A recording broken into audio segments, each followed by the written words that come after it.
अस्सलाम वालेकुम। मैं समीउल आरफीन आपका टीचर और लेकर आया हूँ आज आपके लिए बहुत इम्पॉर्टेंट क्वेश्चन जिसका नाम है vector product. Dear students, vector product के बारे में मैं आपको बताना चाहूँगा कि अगर आप दो वेक्टर्स को जब मल्टीप्लाई करते हैं तो आंसर पे डिपेंड करता है कि आंसर क्या है। जब आप दो वेक्टर्स को मल्टीप्लाई करें और आंसर अगर स्केलर आ जाए तो हम उसको स्केलर प्रोडक्ट कहते हैं, और अगर दो वेक्टर्स को मल्टीप्लाई करें और आंसर अगर वेक्टर आ जाए तो हम उसे वेक्टर प्रोडक्ट कहते हैं। ठीक है, उम्मीद है ये बात आपको समझ आ गई होगी। ओके, ठीक है। तो मैंने आपको जैसे पहले बताया वेक्टर प्रोडक्ट से क्या मुराद है, अगर आप दो वेक्टर्स को मल्टीप्लाई करें और आंसर वेक्टर आ जाए।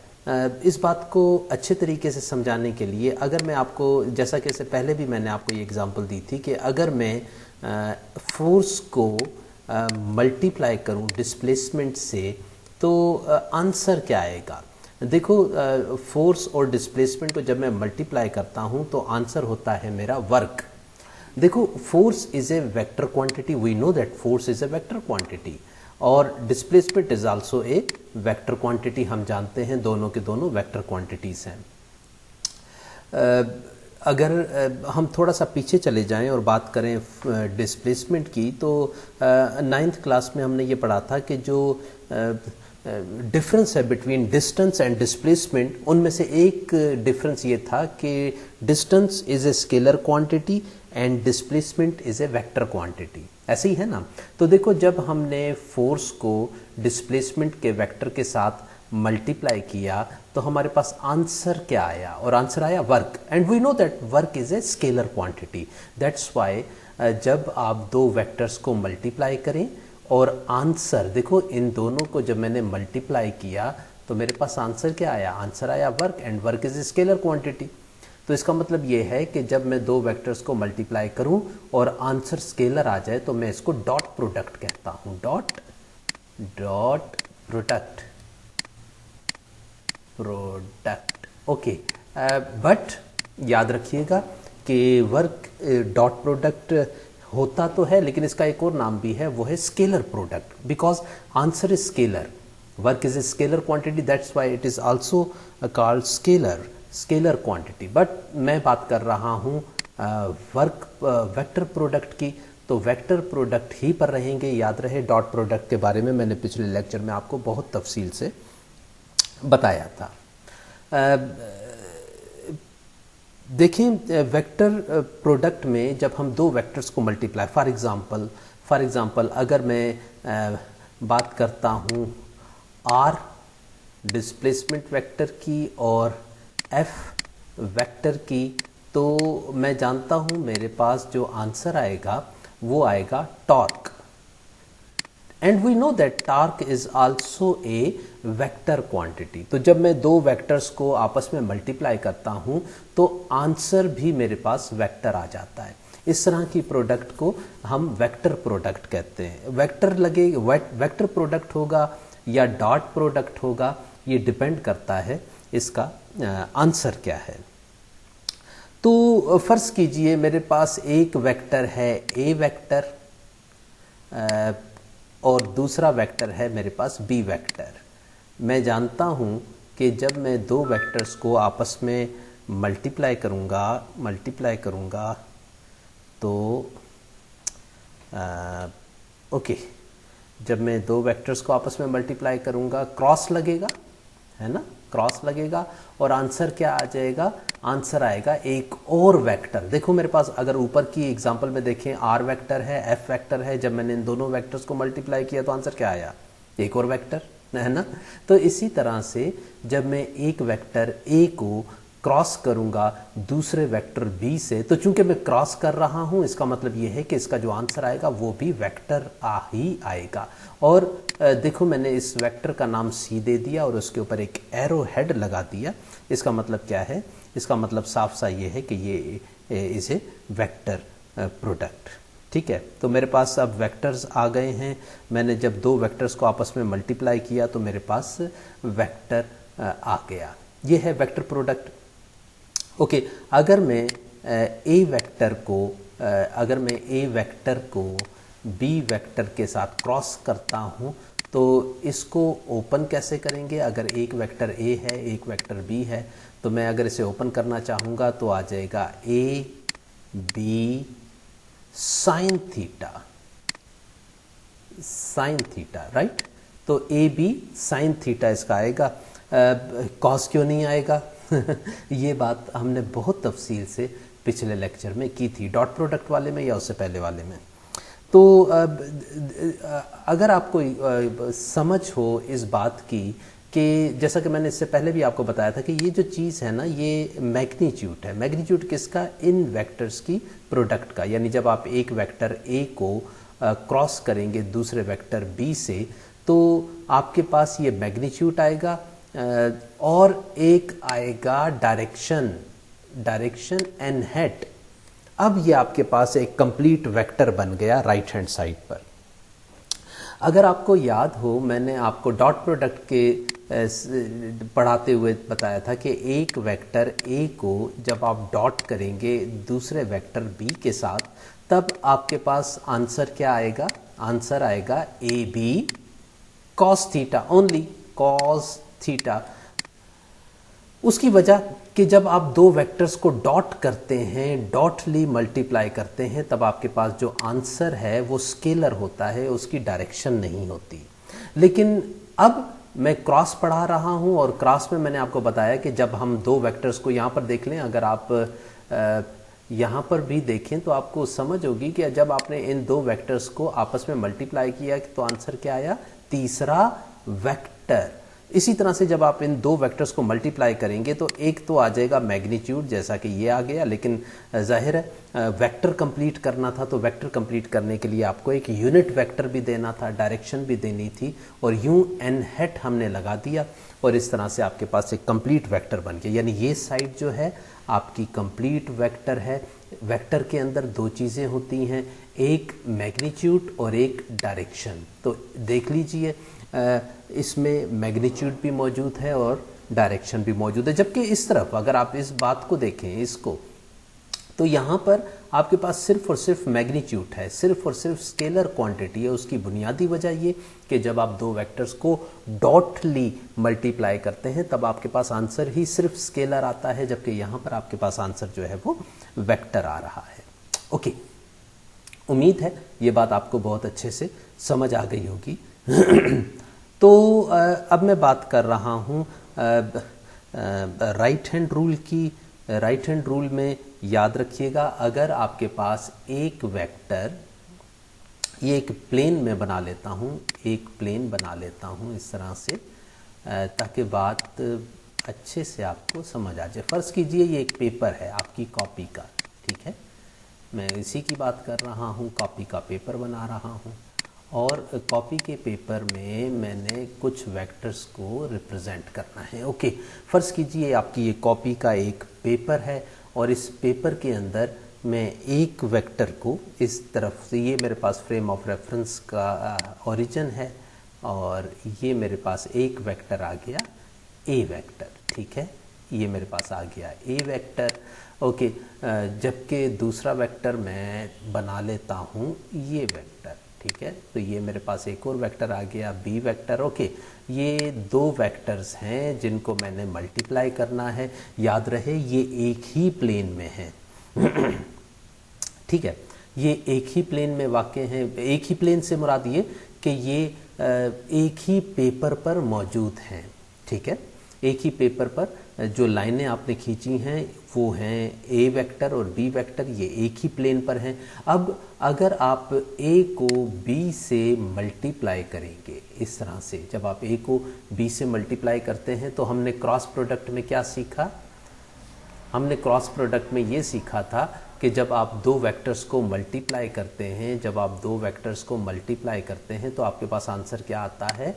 आंसर आता है वेक्टर। इसका मतलब ये है कि इस फिगर में भी जब मैं ए वेक्टर और बी वेक्टर को मल्टीप्लाई करूंगा तो आंसर आएगा एक और वेक्टर जो कि उनसे परपेंडिकुलर होगा। मिसाल के तौर पर ये आपका पेपर से बाहर निकल रहा है, सी वेक्टर, ठीक है।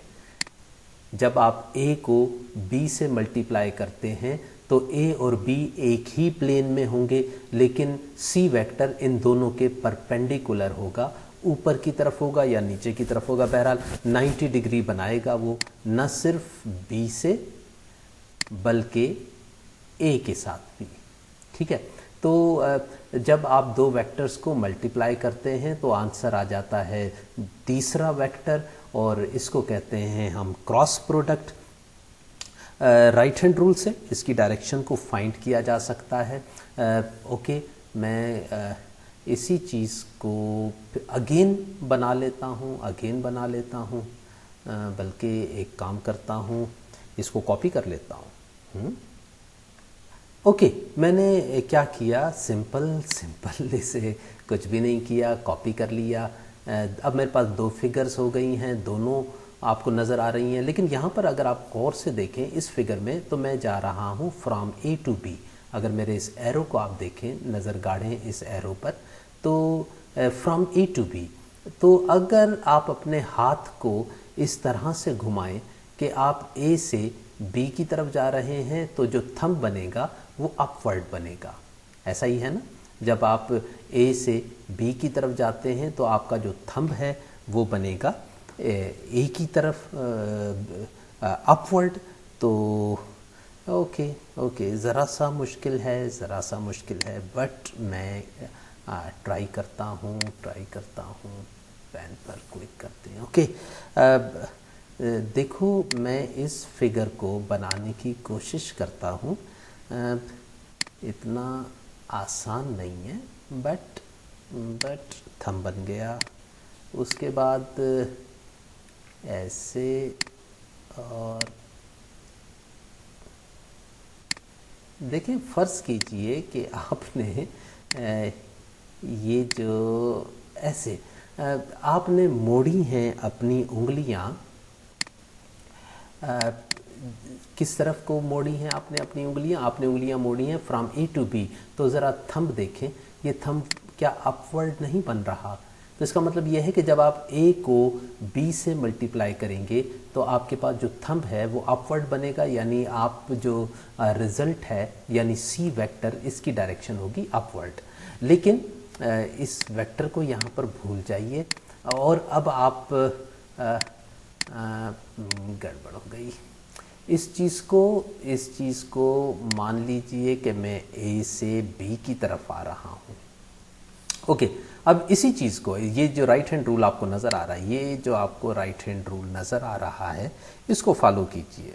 आप ए से बी की तरफ ना जाइए, बल्कि बी से ए की तरफ आइए। तो जब आप बी से ए की तरफ आएंगे तो क्या थंब डाउनवर्ड नहीं बनेगा, है ना? तो अब डायरेक्शन हो जाएगी ए। जब आप बी से ए की तरफ आएंगे तो आपकी डायरेक्शन होगी डाउनवर्ड।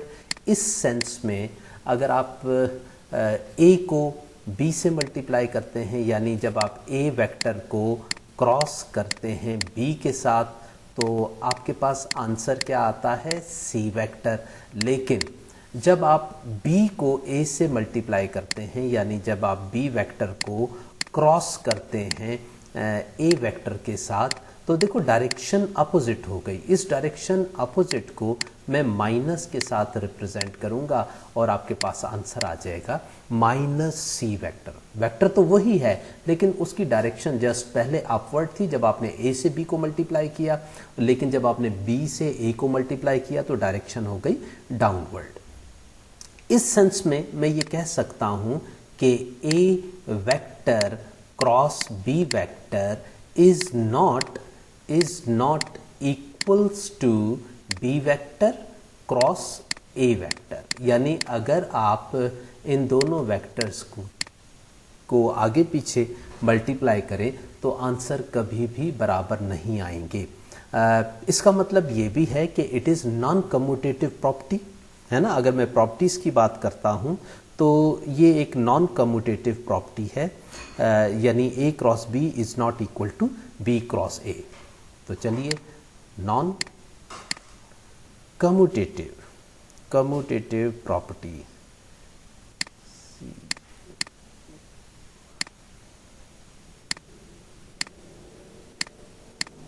Commutative property.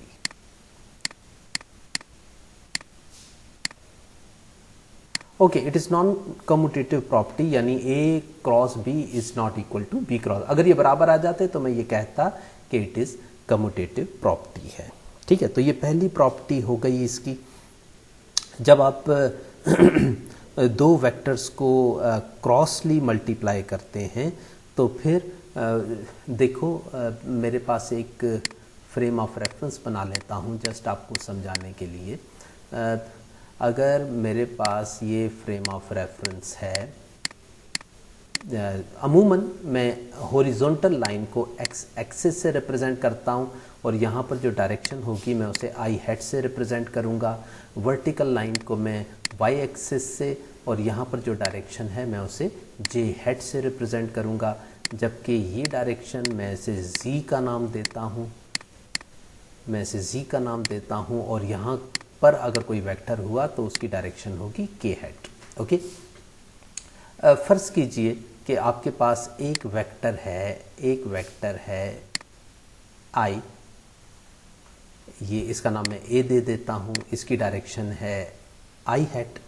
और अगर एक और वेक्टर मैं ले आता हूँ और उसकी डायरेक्शन अपवर्ड बना देते हैं इस तरह से, इसका नाम हो गया बी वेक्टर और इसकी डायरेक्शन है जे हेड की। ओके, अगर मैं इन दो वेक्टर्स को क्रॉसली मल्टीप्लाई करूं तो मैं ये जानता हूं कि A vector cross B vector, मैं इन दोनों वेक्टर्स की बात कर रहा हूं, इन दोनों वेक्टर्स को मैंने मल्टीप्लाई कर रहा हूं, ए वेक्टर को और बी वेक्टर को। तो जब मैं ए वेक्टर और बी वेक्टर को मल्टीप्लाई करूंगा तो इसे कैसे ओपन करूंगा, मैं ओपन करूंगा ए बी साइन थीटा। याद रहे कि इन दोनों की प्रोडक्ट आंसर वेक्टर देती है, तो साइन थीटा के साथ मुझे एक यूनिट वेक्टर भी लगाना पड़ेगा। ओके, अगर मैं ए की जगह ए की जो भी वैल्यू लिखूं, इसकी डायरेक्शन तो आई हेड होगी, है ना, आई हेड। और अगर क्रॉसली मल्टीप्लाई कर रहा हूं मैं तो बी की जो डायरेक्शन है उसको मल्टीप्लाई करता हूं जे हेड, तो डेफिनेटली क्रॉस प्रोडक्ट में आई हेड जे हेड साइन थीटा लगेगा, ऐसे ही है ना। और अगर आप यहाँ पर गौर करें तो ए और बी के दरमियान में 90 डिग्री है, लिहाजा आई जे साइन 90 लिखूंगा मैं यहाँ पर, है ना, 90 डिग्री लिखूंगा। और साइन 90 किसके बराबर होता है, 1 के बराबर होता है ना। तो इसका मतलब है कि अगर मैं आई वेक्टर को क्रॉस करूं जे वेक्टर से तो आंसर आएगा द नेक्स्ट वेक्टर, यानी के वेक्टर। ऐसा ही है ना, अगर आप दो वेक्टर्स को यानी ए वेक्टर को बी वेक्टर के साथ मल्टीप्लाई करते हैं तो आंसर क्या आता है, आंसर डेफिनेटली आएगा एक और वेक्टर जो कि इन दोनों के परपेंडिकुलर होगा। जैसा कि मैंने आपको क्रॉस प्रोडक्ट के सिलसिले में बताया था कि जब आप दो वेक्टर्स को मल्टीप्लाई करते हैं, यहाँ पर मैंने आपको बताया था कि जब आप एक वेक्टर ए को मल्टीप्लाई करते हैं दूसरे वेक्टर बी के साथ तो आंसर परपेंडिकुलर आता है इन दोनों वेक्टर के, है ना। ये येलो कलर का आप वेक्टर देख रहे होंगे। इसी तरह से यहाँ पर जब मैं ए वेक्टर को बी वेक्टर से मल्टीप्लाई करता हूँ तो आंसर आता है एक और वेक्टर, है ना। अच्छा, वो जो आंसर है उसकी डायरेक्शन क्या है, उसकी डायरेक्शन है के हेड, है ना। तो जब मैं आई वेक्टर को जे वेक्टर से मल्टीप्लाई करता हूँ तो आंसर आ जाता है के हेड। इसी तरह से इसका मतलब ये हुआ कि जब मैं आई को जे से मल्टीप्लाई करूँगा तो आंसर आएगा तीसरा वेक्टर। ओके, मैं इसकी प्रॉपर्टी को एक दफ़ा फिर लिख लेता हूँ। आई वेक्टर को जब मैं क्रॉस करूँगा जे वेक्टर से तो आंसर हमेशा आएगा तीसरा वेक्टर यानी के वेक्टर। ओके, इसका मतलब ये है कि अगर मैं जे वेक्टर को क्रॉस करूं के वेक्टर से, देखो ये है जे वेक्टर और ये है के वेक्टर, जब मैं जे वेक्टर और के वेक्टर को आपस में मल्टीप्लाई करूंगा तो आंसर क्या आएगा, आंसर थर्ड वेक्टर आ जाएगा। और थर्ड वेक्टर क्या है, वो है आई, है ना, आई हेड, लो तीसरा वेक्टर आ गया। और इसी तरह से जब मैं के और आई को मल्टीप्लाई करूंगा, जब मैं के वेक्टर को आई वेक्टर्स से मल्टीप्लाई करूंगा तो आंसर आ जाएगा मेरे पास दूसरा वेक्टर यानी जे। ओके, एक चीज़ जो आपकी बुक में नहीं लिखी हुई वो इनका उलट है। मैं ये जानता हूँ, हमने यहाँ भी पढ़ा था कि जब आप a को b से मल्टीप्लाई करें तो आंसर आता है c, लेकिन जब आप b को a से मल्टीप्लाई करें, यहाँ पर मैंने किया हुआ है, जब मैंने b को a से मल्टीप्लाई किया तो आंसर आया -c। ऐसे ही है ना, -c के बराबर आया था आंसर। ओके, तो इसका मतलब ये भी है कि अगर मैं i क्रॉस j नहीं करता बल्कि j क्रॉस i कर देता हूं, अब क्या होगा? मैंने जस्ट इनकी पोजीशन को चेंज कर दिया तो आंसर तो वही रहेगा बट विद नेगेटिव साइन आ जाएगा यानी -k हैट। इसी तरह से अगर मैं j वेक्टर को k वेक्टर के बजाय k वेक्टर को j वेक्टर से मल्टीप्लाई करता हूँ, सॉरी ये वेक्टर्स नहीं है यूनिट वेक्टर्स हैं, आई हैट माइनस के साथ आ जाएगा। इसी तरह से मैं आई डायरेक्शन को आई हैट को क्रॉस करता हूँ जे से, सॉरी जब मैं क्रॉस करता हूँ के से, यानी मैंने इनकी पोजीशन को चेंज कर दिया, इसकी पोजीशन को चेंज कर दिया मैंने, के को आई की जगह और आई को के की। जब मैं इनकी पोजीशंस को चेंज करूँगा तो मेरे पास आंसर यही आएगा लेकिन विद नेगेटिव साइन। ठीक है, अगर आप को याद हो डॉट प्रोडक्ट में आई डॉट जे का आंसर 0 आता था, है ना तो ये दूसरी प्रॉपर्टी हो गई इसकी। अगर मैं दो वेक्टर्स को मल्टीप्लाई करता हूँ एक ही डायरेक्शन में, मिसाल के तौर पर अगर आपके पास एक वेक्टर है a और एक और वेक्टर है b, ठीक है, तो a वेक्टर और b वेक्टर चूंकि एक ही डायरेक्शन में है लिहाजा इनके दरमियान में एंगल थीटा होगा 0 डिग्री। ठीक है, दो वेक्टर्स a और b अगर एक ही डायरेक्शन में होते हैं तो उनका जो डायरेक्शन होती है, उनका जो एंगल होता है वो 0 होता है। अगर दो वेक्टर्स पैरेलल होंगे तो उनके दरमियान हमेशा एंगल 0 होगा। फर्ज करते हैं कि ये हमारे पास वाई एक्सिस है, एक्स एक्सिस है और जेड एक्सिस है। ये एक्स एक्सिस है, ये वाई एक्सिस है और ये जेड एक्सिस है। तो जाहिर है अगर एक्स एक्सिस है तो दोनों की डायरेक्शन आई होगी, यानी ए की डायरेक्शन भी एक्स की तरफ है, इसका मतलब है इसकी डायरेक्शन भी आई हैट है। बी की डायरेक्शन भी एक्स की तरफ है, इसका मतलब यह है कि इसकी डायरेक्शन भी आई की तरफ है। ओके, तो जब मैं दोनों को मल्टीप्लाई करूंगा यानी I vector cross I unit vector is equal to I sine theta, है ना, जाहिर है क्रॉस प्रोडक्ट में तो हमेशा साइन ही लगेगा। तो आई साइन, अच्छा दोनों पैरेलल हैं तो एंगल क्या होगा? एंगल होगा 0 डिग्री। और हम जानते हैं कि I sine 0 is equal to 0, इसका मतलब है आंसर 0 आ जाएगा, यानी I cross I is equal to 0। अच्छा, अगर आपको डॉट प्रोडक्ट याद है तो वहां पर I dot I is equal to 1 हुआ करता था, लेकिन यहां पर I cross I is equal to 0 है। इसका मतलब ये भी है कि अगर एक वेक्टर ऊपर की तरफ हो, इसका नाम ए रख देते हैं हम, और अगर एक और वेक्टर भी ऊपर की तरफ ही हो तो चूंकि ये दोनों पैरेलल हैं लिहाजा इनका जो डायरेक्शन होगी वो होगी जे हैट। तो चूंकि पैरेलल वेक्टर्स हैं, पैरेलल वेक्टर्स के दरमियान एंगल हमेशा 0 डिग्री ही होता है। तो इसका मतलब यह है कि अगर मैं जे क्रॉस जे करूंगा तो भी आंसर 0 आएगा, और इसका मतलब यह भी है कि अगर मैं के क्रॉस के करूंगा तो आंसर हमेशा 0 आएगा।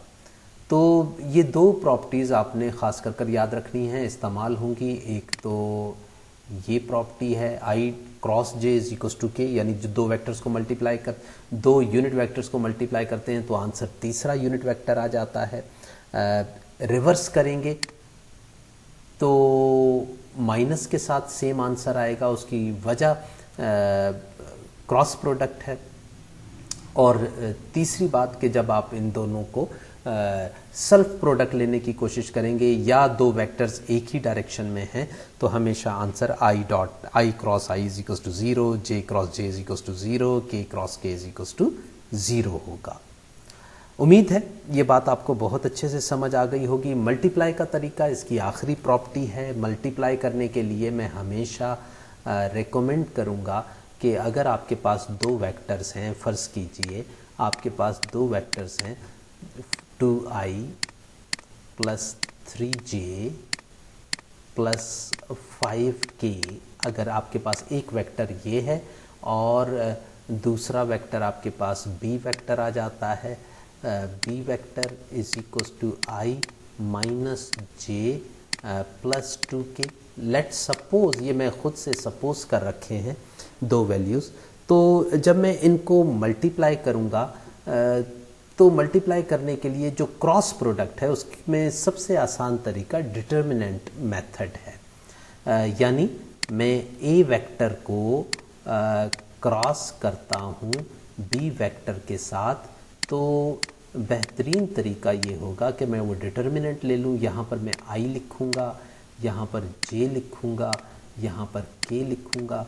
ठीक है, मैंने क्या किया, सिंपल आई जे और के, इनके यूनिट वेक्टर्स को ऊपर लिख लिया, ये मैग्नीट्यूड का साइन लगा दिया। तो अब चूंकि पहले ए की बारी है, याद रहे मैंने आपको पहले भी बताया था कि A vector cross B vector is not equals to B vector cross A vector. इसका मतलब यह है कि अगर आपने इन दोनों वेक्टर्स की डायरेक्शन को चेंज किया तो आंसर कभी भी सेम नहीं आएगा। ओके, इसका मतलब यह है कि चूंकि पहले ए लिखा है मैंने पहले